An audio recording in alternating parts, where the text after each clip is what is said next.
አብዛኞቻችን በትምህርት ቆይታችን ውስጥ የማይረሳ ጊዜ ያሳለፍንባቸው ጊዜያቶች አሉ።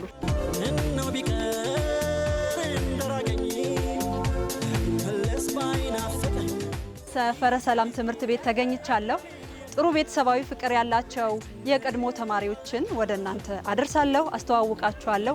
አሁንም ድረስ ጊዜ ሳይገድባቸው፣ ርቀት ሳይገድባቸው፣ የህይወት መስመራቸው ሳይገድባቸው ይጠያየቃሉ፣ ይገናኛሉ፣ ይረዳዳሉ።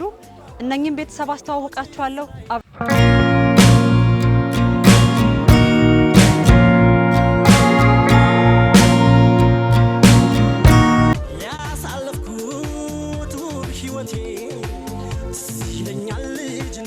ተረስቶሽ እንደሆን ላስታውስሽን ጊዜ እነማን ነበሩ እስቲ በዚያን ጊዜ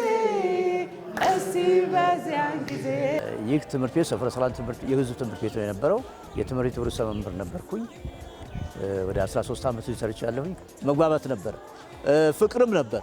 አባትና ልጅ ነው የነበረው። እዚህ ትምህርት ቤት ስቀጠር እኔ 19 ዓመት ወጣት ነበርኩኝ።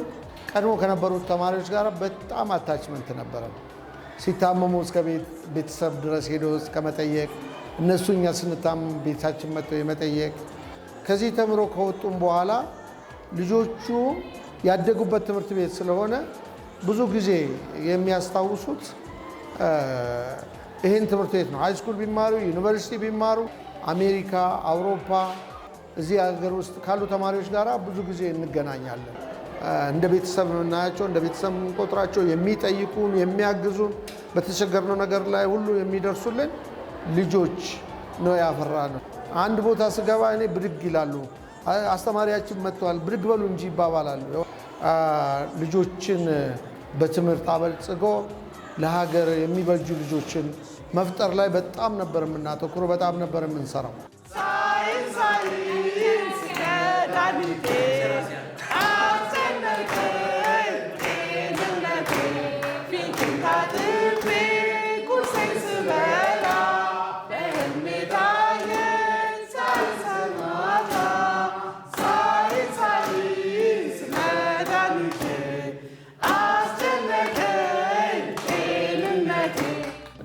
እዚህ በተማርንበት ሰዓት የነበረን ስነ ስርዓት የነበረን አስተማሪን የመፍራት የማክበር ነገር አሁን እኔ በልጆቼ ላይ እንዳይ የምፈልገው አይነት ነገር ነው። ሙያው ያረካል። የምትረኪው ደግሞ በክፍያሽ አይደለም። የምንረካው እነዚህን የመሳሰሉ ወርቃማ፣ ትርፋማ፣ ውጤታማ ለሀገር ብቁ ሆነው የሚያስመሰግኑ ተማሪዎችን በማግኘቴ እጅግ በጣም እረካለሁ። ተማሪም ነበርኩኝ፣ ለትምህርት ቤቱም ስፖርተኛ ነበርኩኝ። እነዚህ ሁሉ አስተማሪዎች ገርፈውኛል። እነዚህ የምታያቸው አስተማሪዎች ሁሉ ገርፈውኛል። ስለ እውነት ነው። ግን የገረፉኝ ለእኔ ነበረ። መልካም ሰው እንደሆን፣ ጥሩ ሰው እንደሆን፣ በስነ ምግባር ታንጬ እንዳድግ ነው ያደረጉኝ። ለእኔ አስተማሪዎች ብቻ ሳይሆኑ አባትም ወላጆቼም ናቸው፣ ታላቅ ወንድሞቼም እህቶቼ ናቸው። ስለዚህ እስከ ዛሬ ድረስ እንግዲህ መምህራኖቻችንን ስናገኝ አክብረን ዝቅ ብለን ትትና ሰጥተን አክብረናቸው ነው የምንኖረው። ወደፊትም ይሄ ይቀጥላል ብዬ አስባለሁ። ተቸግሯል ሲባሉ እድሜ ተሾመ በቀለ እና ሌሎቹ ጓደኞቼ ባለሁበት አፈላልገው ቤተሰቤን እንዲረዳ ወይ ደግሞ እኔ ደግሞ ያው ያለብኝን ችግር ለማቃለል ባለሁበት አስሰው በተለይ ተሾመ እንደ እናት ልጅ ከእናት ልጅ የበለጠ ማህሌትም አስያም ሁሉ ጀርባውን ሲሰጥ ትላንት ያመኑ ጓደኛዬ እኛ ግን አለ ሳይለየን ወረት ዘፍኜ 1 ብር ተሸልሜ ያንን 1 ብር ካጠፋው በቃ ባለጌ ባላለሁኝ ብዬ ያንን 1 ብር ለረጅም ጊዜ ሳላጠፋው ትምህርት ሊዘጋ አካባቢ በቃ ቆሎ እንብላበት ምናምን ብለው ነው በስንት በመከራ ያጠፋው።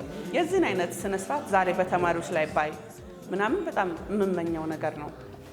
አረ በከተማው ጭራሽ በሀገሩ ከኔና አንቺ በቀር እነማን ነበሩ? ከኔና አንቺ በቀር እነማን ነበሩ? ዛፍ ጥላ ስር ሆነን ስንመካከር እነማን ሰሙን? ስንነጋገር ከቶ እነማን ሰሙን? ስንነጋገር አንድ ሰሚር የሚባል ተማሪያችን በጣም አሁንም አመሰግነዋለሁ፣ በጣም አመሰግነዋለሁ። እውነቴን ቤት መጥቶ በቃ ይጠይቀኛል እና ለትምህርት ቤቱ ወይዘሮ አሲያ እኔ ምን እንዳልኩት አላውቅም። እሷ ያለችኝ ነገር ለዛሬ ቁም ነገር አድርሶኛል። ስለዚህ ምንድን ነው ማድረግልሽ ነው ያለኝ። ምን ላድርግልሽ? ምንም። እኔ ትምህርት ቤቱ በዛ ሰዓት ትንሽ መብራት ችግር ነበረበት። መጥቶ ለትምህርት ቤቱ ጄኔሬተር 10,000 ብር ማለት ትልቅ ነው በዛ ሰዓት። ስንት ዓመተ ምህረት እንደሆነ አላውቅም። 10,000 ብር እኔ የሆነች ነገር የሚሰራው ነበር ባለቤቴ። ለዛ ማስታወሻ እንዲሆን አንድ ነገር አድርግ ብዬ የነበረውን ብር ደግሞ ለስላሳ ገዝተን ከአስተማሪዎች ጋር በቃ ፌስታ አድርገን አሳልፈናል። የትምህርት ቤታችን 50ኛ ዓመት አሁን ሐምሌ 8 2015 ዓ.ም እናከብራለን። ስለዚህ ተማሪዎቻችን በሙሉ ይገኛሉ። ለዚህም ሲባል የባንክ አካውንት ከፍተናል። በመላው ዓለም የሚገኙ የኛ ተማሪዎች ይህንን እንዲያደርጉልን አደራ ጭምር ገልጻለሁ። ሰፈረ ሰላም ትምህርት ቤቴ ያደግኩብሽ የተማርኩብሽ ለዘላለም እንደኮራሁብሽ። መተሳሰብ፣ መረዳዳት ሲኖር ወዳጅነት ይጨምራል። አንዱ ለሌላው ከለላ ሲሆን ሀገር ማደግ ትችላለች። ምክንያቱም ቤተሰባዊነት ሀገር ይገነባል፣ ትውልድን ያንጻል። ውድ ተመልካቾቻችን ሰፈረ ሰላም ትምህርት ቤት የነበረኝ ቆይታ ይሄን ይመስላል። ስለተከታተላችሁኝ እጅግ በጣም አመሰግናለሁ። ሰላም። ቅዱስ ነው ይበልጣል ያስጓደኝ ጓደኛዬ